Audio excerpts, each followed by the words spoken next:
Welcome back, guys. Welcome back to another episode of 3 Questions with Corey Kareem, the podcast where I sit down with some amazing people who are doing some amazing things. And that's right, you guessed it. We ask them 3 questions, sometimes 4, 5, 6, 7, 8. I know. I read the comments. But rather than just talk about my guests, their wins, or their successes, we tend to start the conversation around their failures or mistakes. Most importantly, the lessons that they learn from those individual experiences. So, with that being said, my guest today is a powerhouse in the entertainment marketing world. Currently, he serves as the VP of Marketing at Disney Canada. That's right, Disney Canada, where he's been shaping brand narratives and driving audience engagement since 2008. With a career spanning over 2 decades, including key roles at Cineplex and Omni TV, my guest brings a wealth of experience in integrated marketing, digital strategy, and brand development. Beyond his corporate achievements, he contributes to the industry as a director and board member at Canadian Pictures Pioneers. So, without further ado, Quincy Kelman, welcome to the podcast, brother. I don't know who gave you that. Thank you. Happy to be here. So, Quincy, I know I gave you quite a bit of a lightweight intro. Is there anything you'd like to add to what I just described about your career in just that little minute bit there?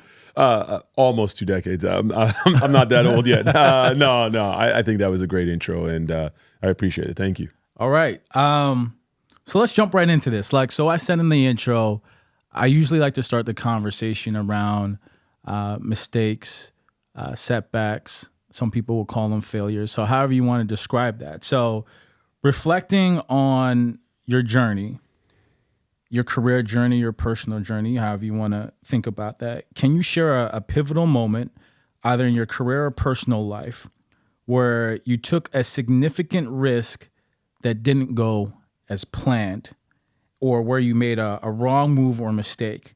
How did that experience shape the leader that you've become today? Yeah. I mean, yes. The answer is yes. I mean, first off, I think as leaders, the only way you become a leader is by failing, because when you fail, it means you've tried, right? And I think that's the part that everybody needs to get comfortable with. This part that I for sure had to get comfortable with was understanding that when I didn't succeed at something, it didn't mean it was the end. In a lot of ways, it meant it was the beginning, because it meant I had to reset, recalibrate, and continue to try to work to find that purpose, that thing that I was looking for. And so for me, I go way back to when I was in university. I was fortunate enough, I got a scholarship. I got to go play football and run track. I was really proud of myself, and, the opportunity, to go to a junior college and it blossomed into a full 4-year ride. That was my dream. I had always dreamed about being a football player, being this athlete. And, I went down with all these hopes and all these thoughts in my head that this was going to be successful and this was all going to work out. And within 6 months, I found myself back at home. Wow. Pressing full reset, trying to find a school, having to go back to high school because I didn't finish, because I got this scholarship. I didn't complete high school. I had to go back to high school, get a credit that I needed, and for a lot of people, that could be extremely demoralizing, because here you are as this, we've seen it so many times played out in film and television. I mean, where the high school hero ends up nowhere, working a minimum wage job, and someone super successful comes back and is like, what happened to you? And so for a moment, I really felt deflated. I felt like, what, is this how I'm going to end up? How am I going to get myself this credit that I need? And it was in a course that I was terrible at, and still to this day I'm not great at. Right. What university is going to want me? How do I take what I've learned already and get back in? But also in my head, I was like, how am I still going to play football? Because I want to play football. And this dream now is it fading? Is it being taken away from me? And I was fortunate enough. I come from a family of non-quitters. We push forward. A child of, my father is an immigrant, and, my mother from a hardworking family.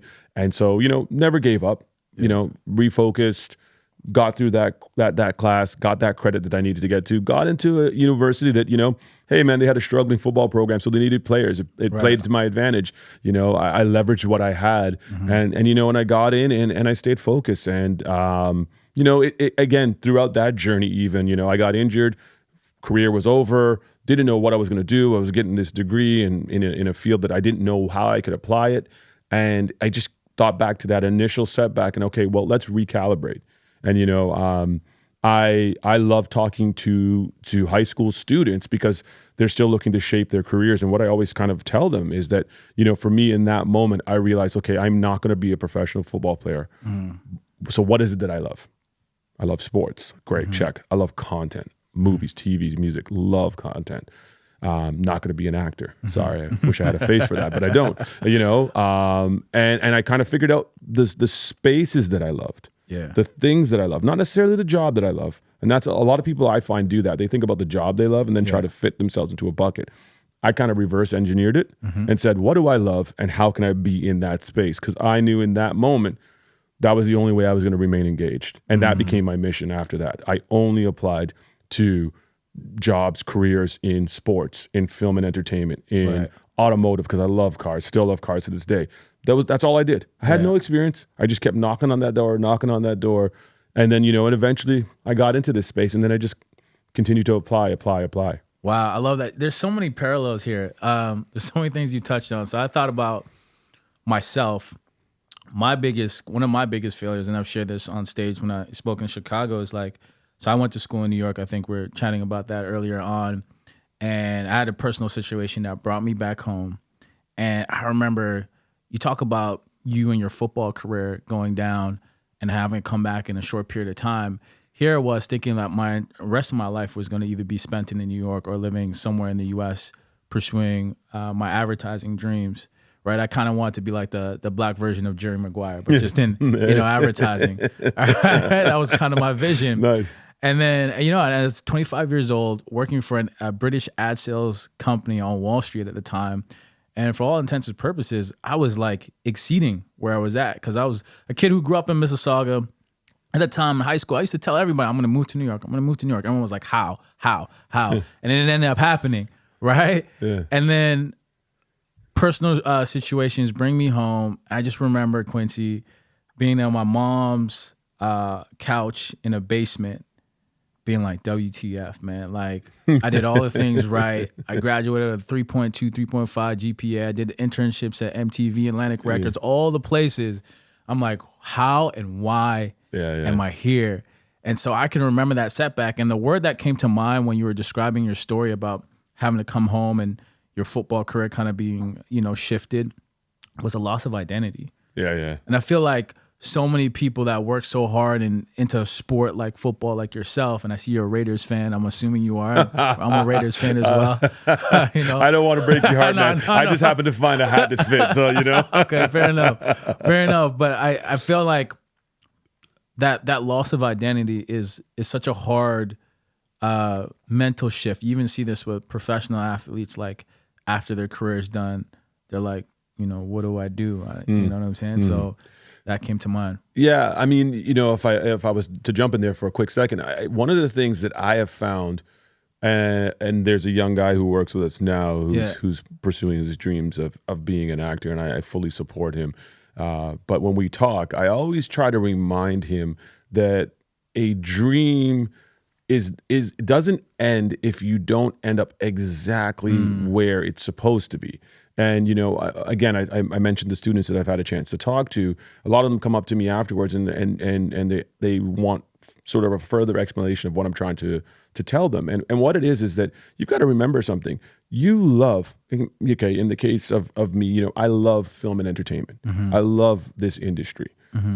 Being in front of the camera, that would be the ultimate dream. And that's something that's the pinnacle. But it doesn't mean that because I'm not on the camera, I'm not living that dream still. Every day I wake up and I go and I live in this industry. Right. I experience it. I meet people. I'm visually consuming it. Right. There are things that I've worked on that, you know what, in some ways have brought me more joy than ever being in front of the camera could. Yeah. I still get to express that feeling, that energy, that vibe that I would have gotten from being on camera by being behind camera and being in my office every day. Right. Is it the same? No, it will never be the same. And I don't think it should ever.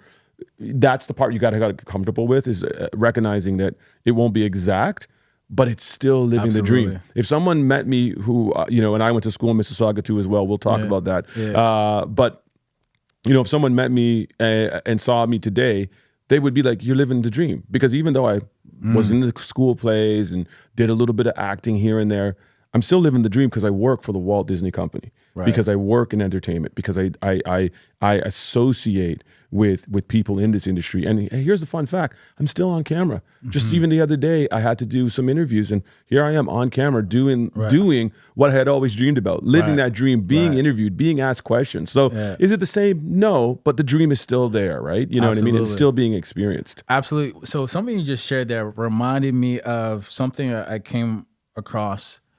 And I said, like, letting go is a skill. And where I'm going with this, Quincy, is that sometimes when we have a dream, a vision, a goal, we figure that in order for that goal to be considered a success, it has to happen exactly how we envisioned it. And you have to let go of the how it's going to work out and just let the process be the process. You know what I mean? So sometimes I say, like, the success is in the attempt.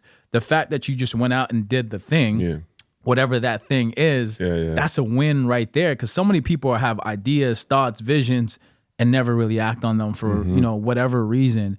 But the fact that you are able to go out there, that's already a win. And then whatever happens there is kind of a success in its own. So I couldn't agree with you more. 100%. And you said it so good too as well. Like, if you never try something, and again, it goes back to how I sort of started this whole thing, is that leaders are leaders because they try. It's not that they succeed at everything they do. It's that they try. And that's what I try to tell everybody. It's what I try to tell my girls. You've got to try. You've got to put yourself out there. You've got to attempt. One, and it's dangerous to kind of say this, it's not that you get comfortable with failure, but you recognize the value of failure, right? And so it's a really good thing you said there. I agree with you a lot, yeah. I like how you just phrased that, recognize the value of failure, because one of the big podcasts I listen to is Diary of a CEO. I don't know if you know him, Stephen Bartlett, Dragon's Den panelist, used to run a social media company, has his own podcast now.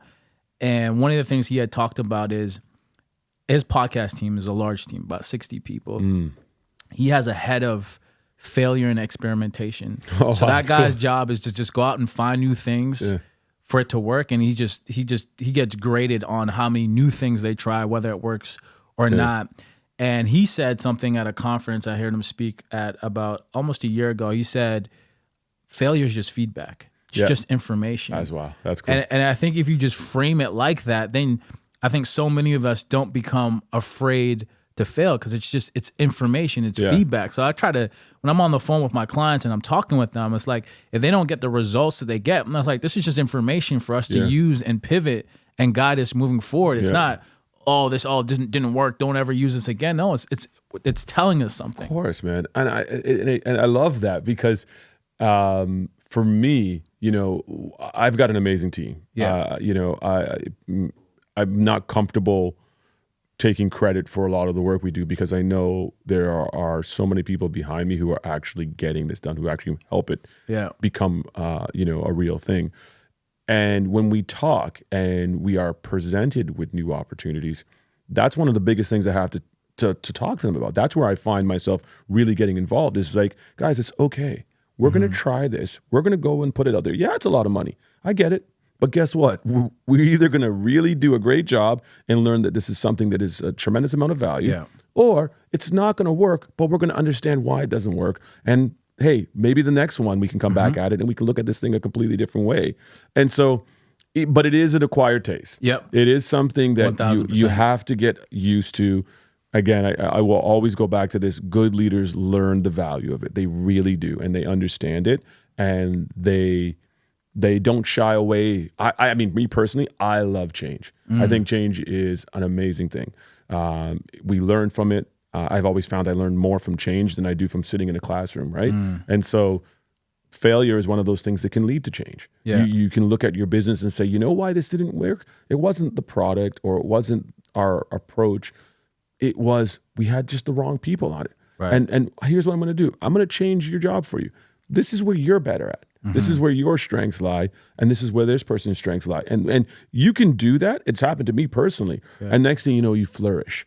It's just identifying. It doesn't mean you're not going to learn this other task or whatever, and you're never going to be able to get another chance at it. Yeah. It's, especially when you're starting out, the opportunity to excel at something that you do really well opens the doors for other opportunity. 1000%. Right? So, and a lot of people are scared with that. They're afraid, like, well, right away I have to try something new. No, wait a second. There's nothing wrong with doing a job really well. And then that'll open doors. We'll see if you can do this too as well. We'll see if you can do that, knowing we can always rely on you for this, right? Anyhow. Yeah, no, I love that. And I got to get you to speak at Student Day. I'm on the ad club committee. Say you love the kids. We'll talk about that and see if that's an opportunity. So what's one mindset shift or personal habit that's had the biggest impact on your growth as a leader in such a high-stakes creative environment? I would have to say empathy. It's something I focus a lot on, both professionally and personally. Yeah. You know, my wife is very in touch with her feelings and her emotions. And I see how she taps into it, and it's a tremendous value. I think it's the thing for me is I've had to learn that. I know there's a lot of things. Again, there's things I know I'm very good at, and there's things that I know I'm not great at. And you know, empathy for me, you know, I come from a Caribbean background on my dad's side, an English background on my mom's side, and both cultures aren't known for their empathy, you know, and fair enough. right. So, you know, you get into an environment where you're dealing with different personalities and you know, different issues, and everybody reacts to things differently, you know, and I'm a kind of person where something bad happens, I deal with it in the moment and I move on. But not everybody's built the same way. Right. And not everybody accepts you know, challenges and things that happen in life the same way. And for me, I've had to learn to understand why someone is emotional about something, why someone is upset about something, why someone is angry at something. And that has been a huge sort of shift for me. It's not something that I'm comfortable with. It's not something that I do a lot of. And so I've spent years working on that. I would say, you know, I'm in a much better place now, but I'm also very open-minded to, you know, criticism on that or critique on that or feedback on that, because I know I'm still trying to get better. I'm still trying to improve, man, every day. No, I love that. I think one of the things for me is there's two things actually that come to mind. Letting go. I found out letting go is a skill. Sometimes I could be guilty of trying to have the last word in a heated debate with friends, or, you know. I don't like losing either, man. You know, that competitive spirit in me, right? You just don't want to lose, but learning to let go. And there's also things that maybe, you know, I'll just use in the context of work. You go into a presentation and you envision a certain outcome, and that outcome doesn't come to fruition. Like letting go that, oh, did I not say this right? Did I not hit on these notes? And kind of letting go of that outcome. And then I would also say is, and Ivan used to say this all the time to us, is focus on what you can control. Yeah. I use that a lot in every aspect of my life. So for example, if I'm running late to the airport, I stop doing this, stop looking at my watch, because I can't control time. I'm like, I'm in the Uber or I'm getting a ride from someone. I'm doing the thing that's going to get me there. Stop looking at my watch, because it's just going to give me more anxiety. Yeah, I'll figure it out. If I missed a flight, I bought the type of ticket where I could spend $100 that get me on another flight. So I just that's like the second thing that I've kind of put in my life to help me control this crazy mind of mine sometimes. Yeah, they're all really good points. I mean, listen, you know, on both of them, the first one, I totally get that. And I used to be terrible. I shouldn't say I used to be terrible at that. Yeah. I was in an environment where I was working with people who were not great at that. For me, and again, because I played sports, and this is one thing that I have found even in recruiting personnel, anybody who's ever played a team sport has learned that skill of learning to let go, because, you know, my coaches used to always tell us you have to have the memory of a goldfish. Goldfish don't have memories. Short-term memories. You got to move on. It's normal though too, and again, this goes back to the empathy piece that I've learned. It's also normal to hang on to those things for a minute. And so it's really about trying to find that balance, because there are some people who that's the way they get through things, is going through it in their head. What did I miss? What didn't I miss? but there needs to be a blend of both, you know, and that's just me saying sort of, you don't be hard on yourself for that, because I think it is, again, this is, you know, the empathy coming through is it is natural to kind of think I could have done this better. I mean, I just recently did something, you know, did a favor for someone, a fireside chat, and I had overbooked myself, and walking out of it, I was walking with a colleague, and I turned to him and I said, "Oh man, I didn't do great." And he goes, "No, man, it was great." I'm like, "No, I felt rushed." And 5 minutes of that is all I needed. I just needed 5 minutes to let it out, and then I moved on. Honestly, within an hour, I was thinking about 10 other things. So you know, it is that balance of finding it. And then the winning piece, I hear you, man. Listen, I work in an office. We do this great activity. I learned it from a mentor that I work with, where we do movie quotes. So we'll do our planning sessions, and we'll take a 10, 20-minute break to do a list of movie quotes, and we'll quote different films.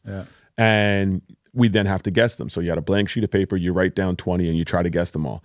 This thing gets heated. People are in, man. And it's like, you got to get that quote, and you got to get that title right. I remember one time we were playing it, and I just wrote down Lord of the Rings, but I wrote down, you know, LOTR. Right. And so, no, that doesn't count, because you didn't say if it was the third or the fourth. That's funny. So competitiveness, again, it's a good thing in a moderation, right? I think this is the thing. At the end of the day, we're trying to balance all of this different stuff.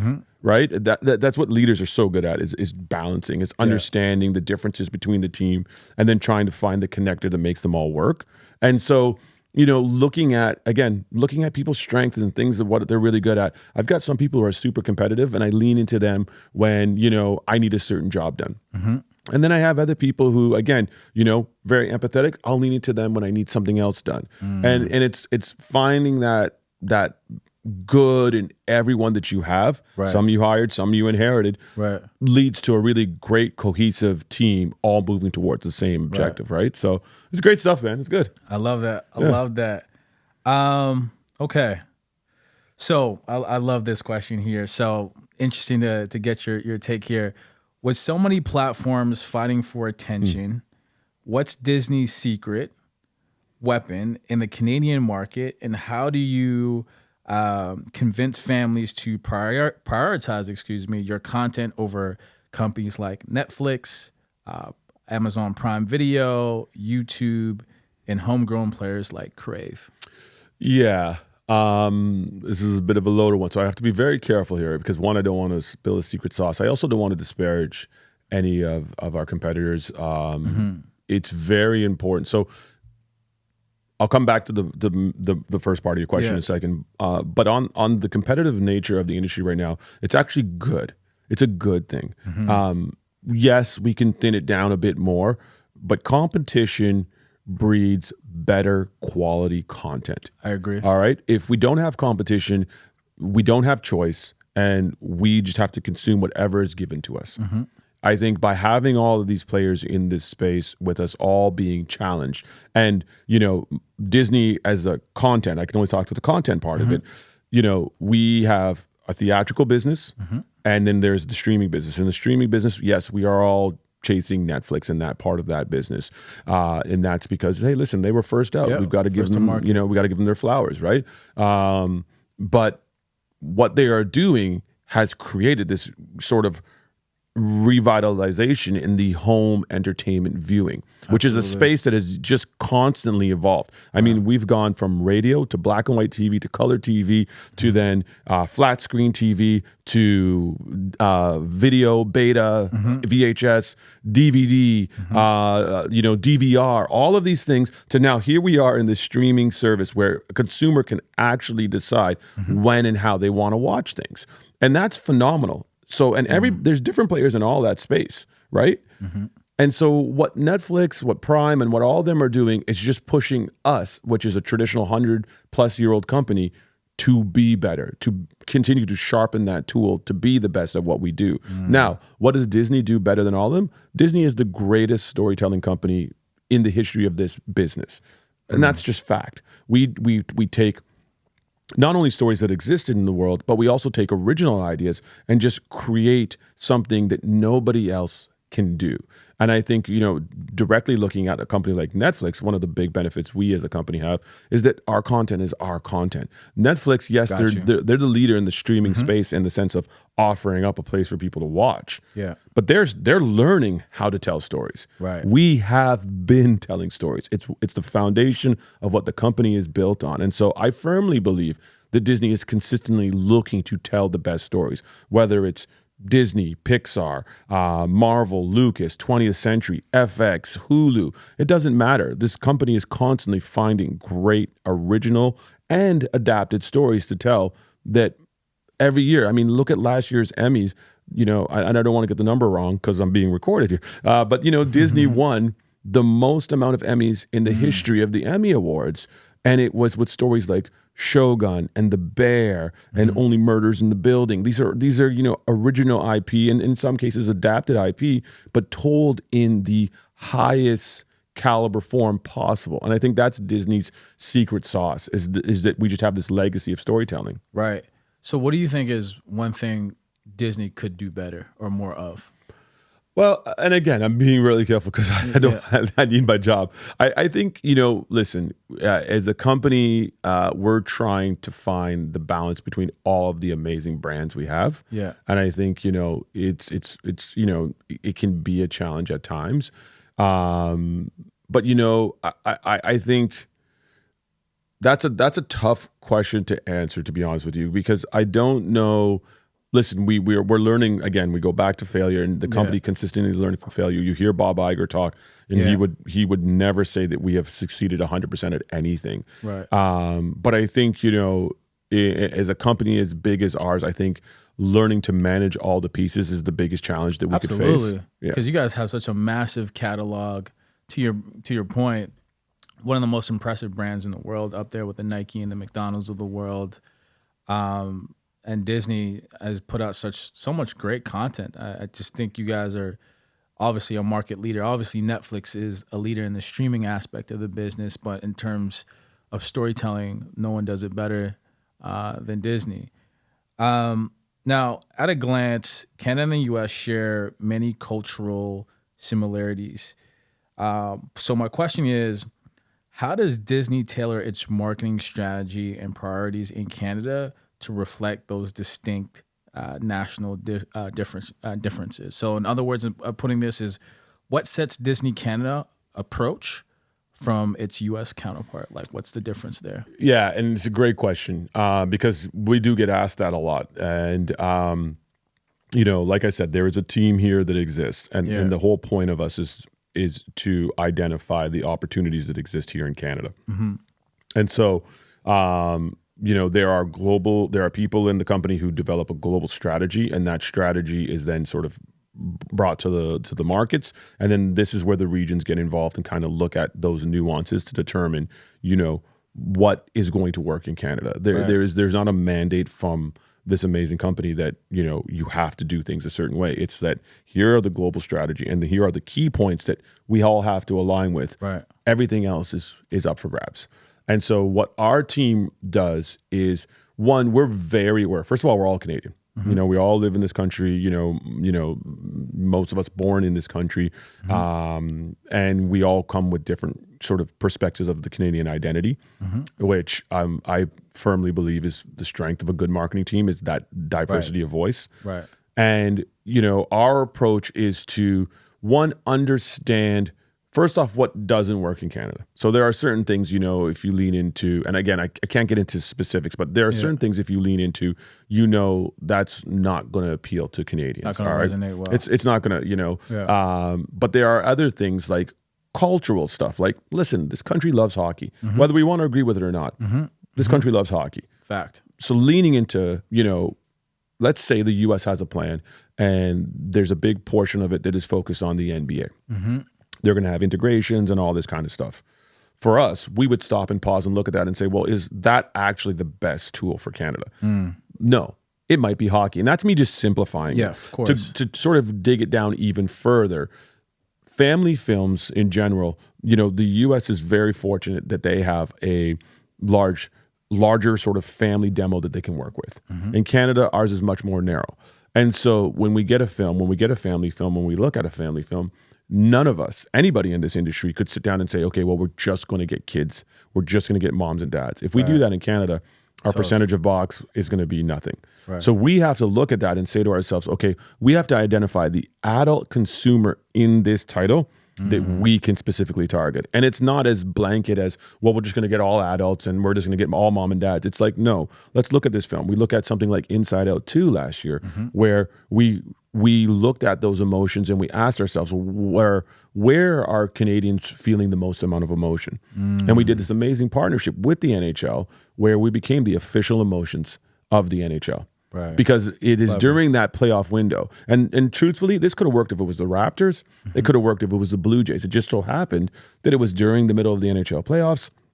It just so happened the Raptors, breaks my heart, weren't in it, but it worked. And we tied that together. And Corey, man, it was a phenomenal program because what we did is we identified the emotional connection that Canadians have to hockey and tapped into that. And sometimes it's easy. Sometimes something like an Inside Out 2 is super easy and that's going to work. But then, other times it can be more complicated. And especially when you have stories that are maybe more American in tone, those are the ones where we're really challenged. And in those cases, what we'll look at is things like, we'll break it down and say, okay, well, there are Canadians who are interested just in general in history. We know what that looks like. Let's find those Canadians. Where those Canadians consume history, whether that's, museums and things like that. But also there are certain things we just know about Canadians. Like Canadians are a very well-read group of individuals.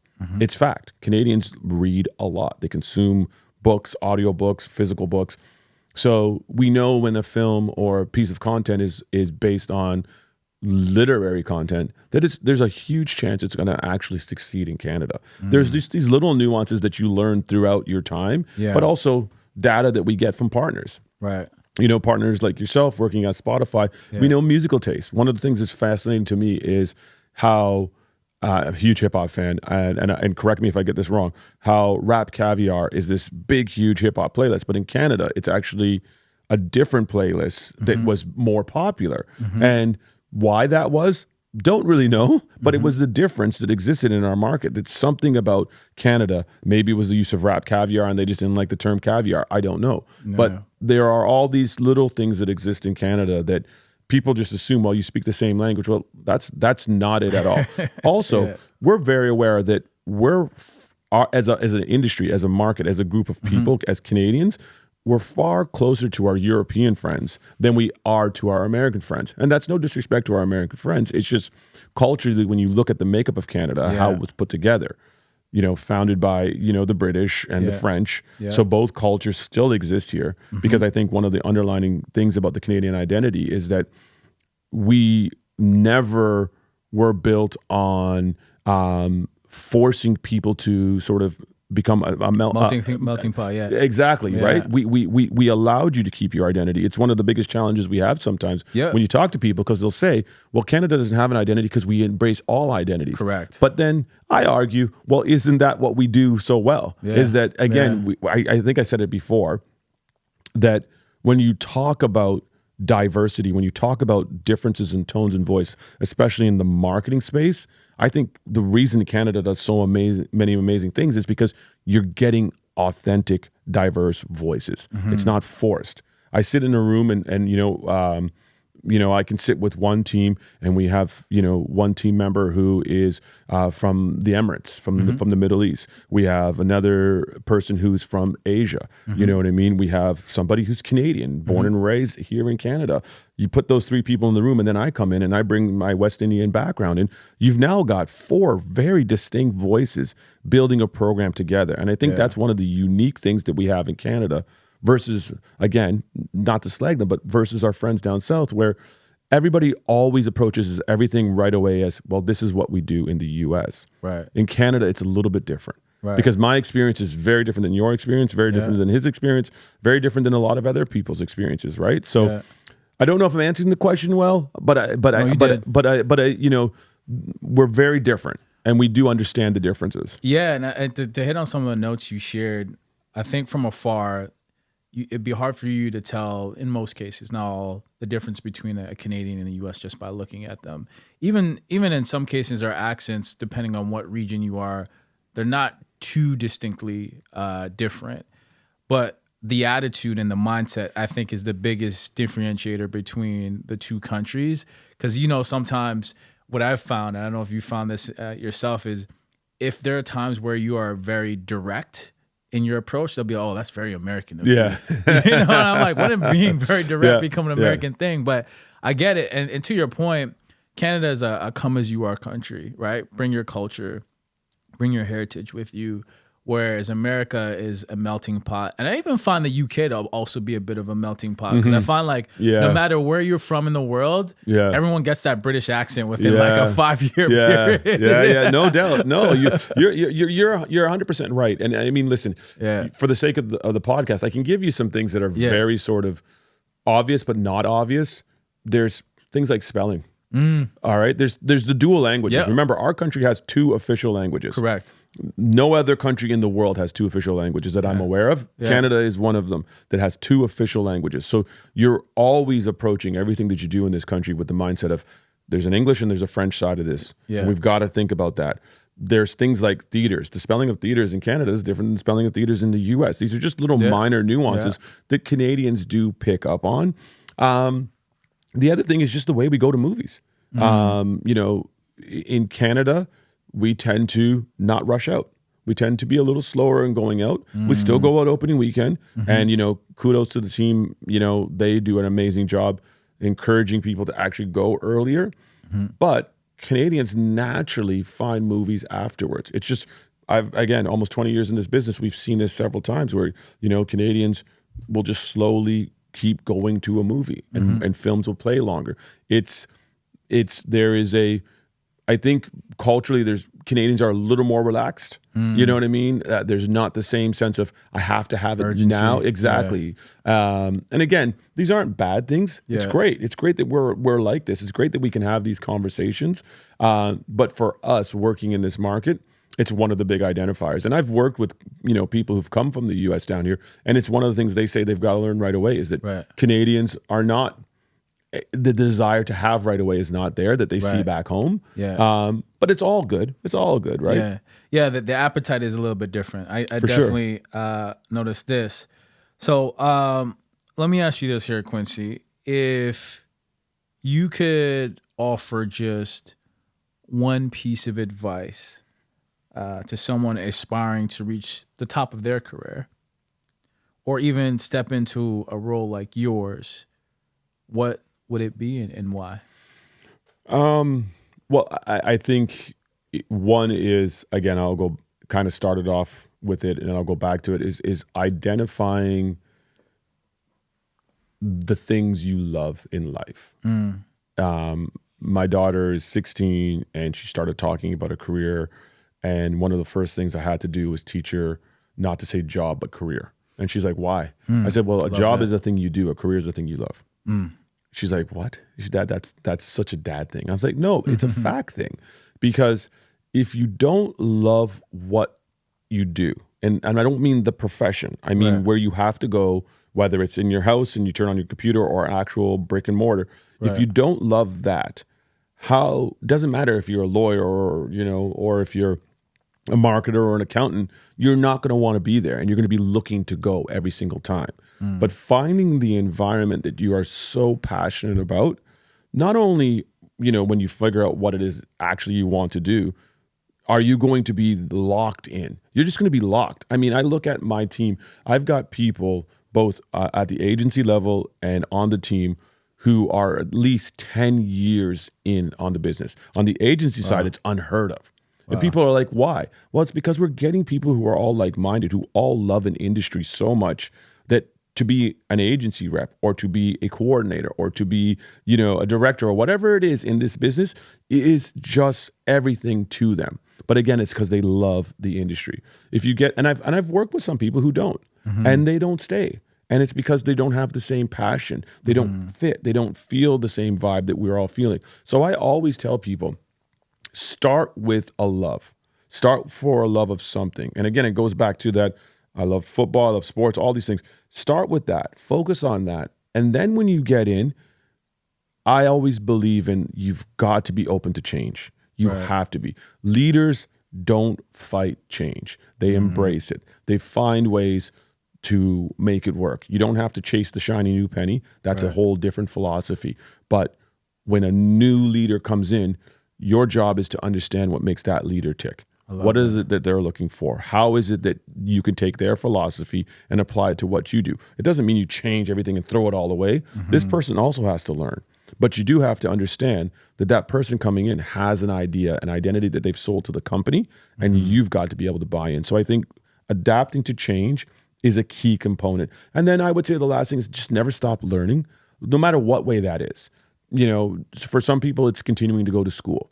You know, for others, it could be listening to a podcast or reading a book. But whatever that is, don't stop, because as the industry evolves, you only show your age when you don't know what's going on, when you don't know what's happening. Do I have to go to every concert that my kid talks to me about? No, I don't. But should I listen to them when they're talking about it so I understand who that person is, so that if I get into a conversation and there's a leader in there who happens to be 10 years younger than me and they're talking about something, guess what? I'm the guy who can identify that. I'm like, yeah, I know what you're talking about. Here's what it's going. But again, people look at that and they don't think that that's education, but it is. Life is education. Talking to people is education. And I think that's the best leaders that I see. You know, our leader at the company, and I'm afraid to say his name, but, you know, when you look at Bob Iger, who, you know, look at him and where he is in his life, he's a legend. And when you have a chance to hear him speak, whether it's through an article or a video or whatever, this person is just constantly evolving and learning.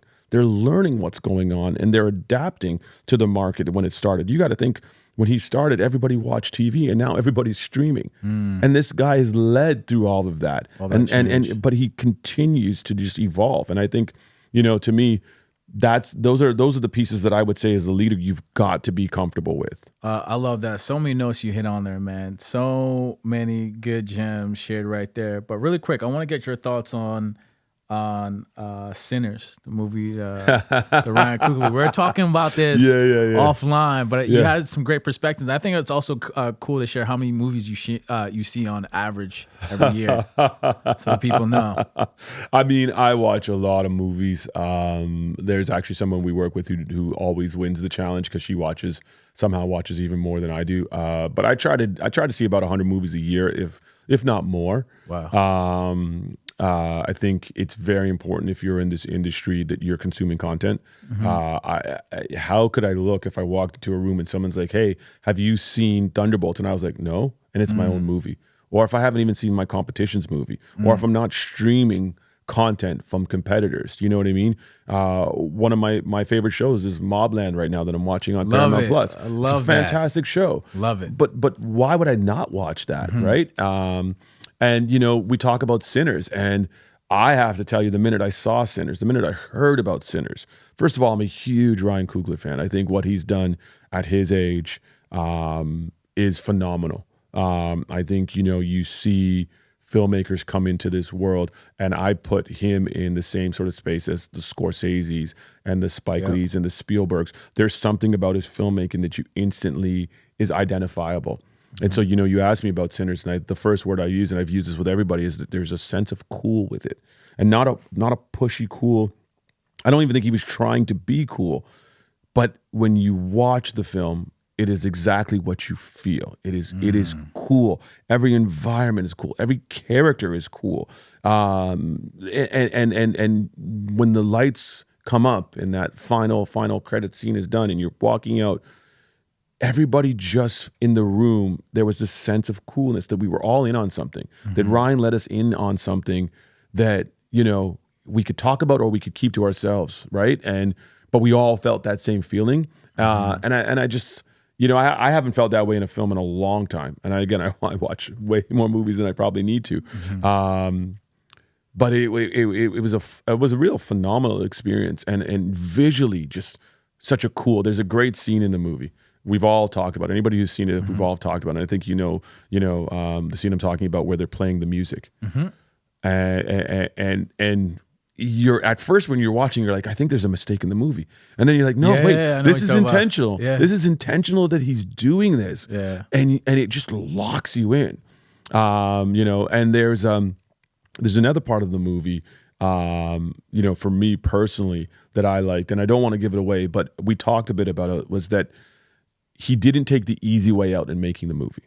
He could have, as an African-American filmmaker making a movie in the Deep South during segregation, all of these elements going on, he could have taken the very easy way out in doing the film, and he didn't, which I think is part of the reason why, and again, this is an opinion, I think it's part of the reason why it's seeing such at least success here domestically. It's because when you finally go in and see it, you realize, oh, wait a second, this is just a great movie. Yeah. Which is where we need to get with our industry, is that we need to understand that content, while it's great to make content for people who are marginalized, we also can just tell stories with marginalized people that are for everybody. Not isolate others. Exactly. Right. And I honestly believe Coogler has become a bit of the master of that. It could be his age and everything, all that, sure. But I think it's more than that. I think he just gets it. He understands it, that in order to get these stories to reach people beyond you and I, he has to tell them in a way that is inviting,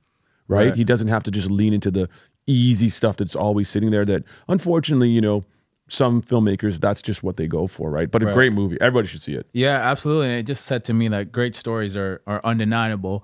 So really quick, we're going to end with this card game I came up with called 3 Questions. So just to give you some context, I told you a little bit how I spent a couple of days in the middle of the jungle in Costa Rica. And while I was on this kind of self-retreat, I came across this thought, Quincy, and the thought was, no one will talk you into or out of more things than yourself. And I was reflecting on that because throughout my life and my professional career, there were more than a few moments where I cheated myself out of an opportunity. I was in a boardroom and we were brainstorming and I had a bunch of ideas and I sat there because I was afraid that my idea wasn't great. And then I hear someone else say what I was thinking and everybody applauded. And I was like, I had these little moments like this in my life. So I thought it'd be really helpful if I came up with a quick card game to help people have more productive and constructive conversations with themselves. So what I'd like you to do, these ones are real light. Don't worry, I got nothing heavy in here. It's all good. You got to pick 2 questions from there, 2 cards from there, anywhere from the deck, and answer them to the best of their ability. Okay. So the question is, what habit do you have that works against you the most? I would say that I can be a procrastinator. And I don't understand why, because I'd like to get things done. But there are things, and I think it's more of a personal life thing. I prioritize work a lot more than I do my personal life. Guilty of that too. Yeah, and I honestly, I wish I didn't. And I'm trying to get better at making sure I do not let things sit as long as I do, because I will tell you, one of the greatest feelings is when it's done. It feels better than almost anything. So I am trying to get better at that. And the other one, what do you love to do? It's funny, listen, I love it. It's tough because I think it goes back to, I feel like I'm doing what I love to do, right? My career is what I love to do. I don't want it to go away. I know at some point it will, but I love being in this space. But if we remove that and we can kind of get into the personal, I love to cook and I love to be with my family.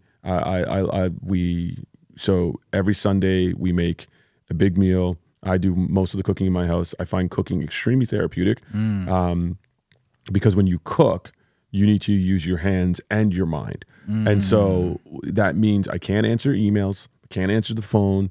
I can't think about work, because if I think about work, I'm going to cut my finger off. I've got to think about the meal that I'm preparing in front of me. So I love coming home after work and cooking dinner. And I love on Sunday getting an idea, making a more complicated meal.